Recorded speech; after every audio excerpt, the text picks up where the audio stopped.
இந்த 16 குற்றச்சாட்டுகளை நீங்கள் பொதுக்குழுவிலே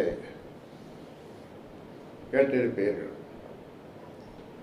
இப்பொழுது உங்களுக்கு ஞாபகப்படுத்த வேண்டும் என்று சொன்னால் பொதுச் செயலாளரை அளிக்க சொல்லுகிறேன். அதையும் மீண்டும் நீங்கள் கேளுங்கள். ஆக ஒரு நீங்கள் கேட்கலாம், இந்த கட்சியை விட்டு நீக்கிவிட்டீர்கள், அவர் என்ன செய்ய வேண்டும், என்ன செய்வார் என்று கேட்கலாம். அதற்கும் நான் விடை சொல்லுகிறேன். அவர் தனியாக ஒரு கட்சி ஆரம்பித்துக் கொள்ளலாம்.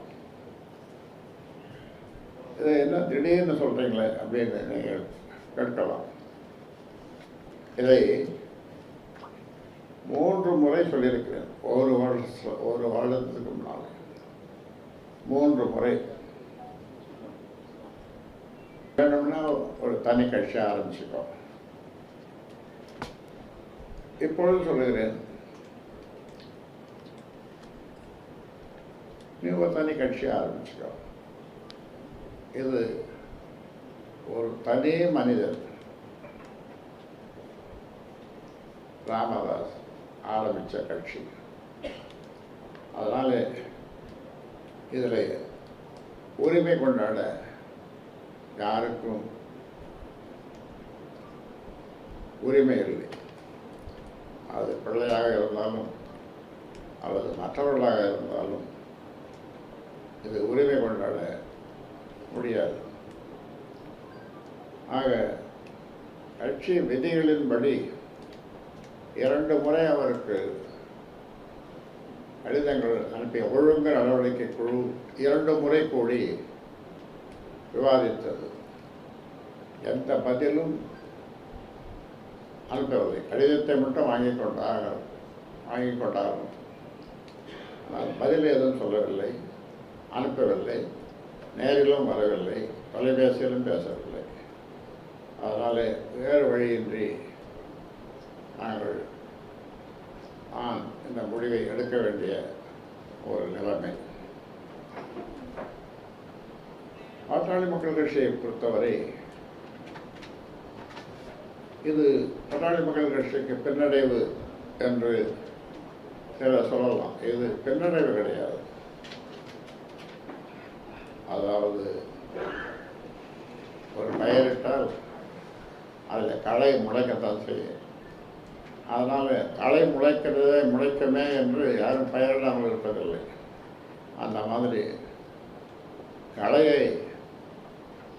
களையை நீக்கிவிட்டோம். வளர்ச்சிக்கு புத்தகமாக இருந்த அவரை இந்த கட்சியிலிருந்து நீக்கிவிட்டோம். அதனால் ஆனால் இந்த நேரத்தில் சொல்லுகிறேன், அவரோடு இருக்கின்ற அந்த பிள்ளைகள் அந்த நபர்கள் அவருக்கு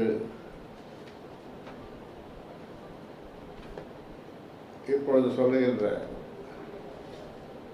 மாதிரி ஆலோசனைகள் சொன்னார். அவர் கட்சியை தொடங்கினாலும் அது அந்த கட்சி வளராது. ஏனென்றால்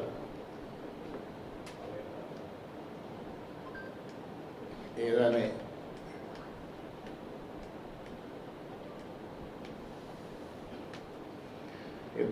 இவன் முடிக்கும் என்றாய்ந்து அதனை அவர்கள் விடல் என்று திருவள்ளுவர் சொல்லியிருக்கிறார். எனக்கு அது முழுசும் தவறெல்லாம் சொல்ல முடியவில்லை. அந்த வகையில்